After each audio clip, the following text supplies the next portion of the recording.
REI Panin Rumah Idaman dan Panin Auto Show 2023. Gelaran Panin Auto Show resmi ditutup, Minggu, 22 Oktober 2023.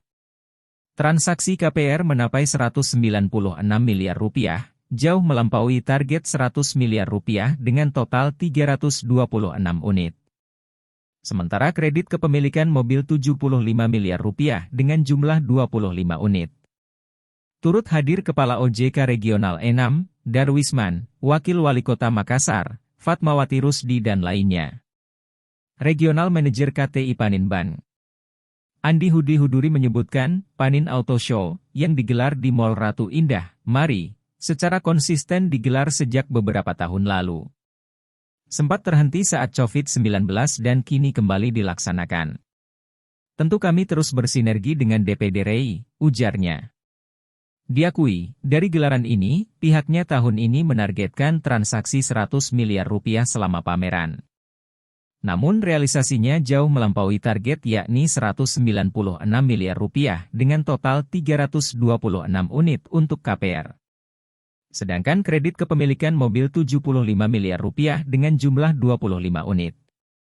Ini akan terus kami follow up karena akan berefek 2 hingga 3 minggu ke depan, tambahnya. Rismayanti.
Download Tribun X sekarang, menghadirkan lokal menjadi Indonesia.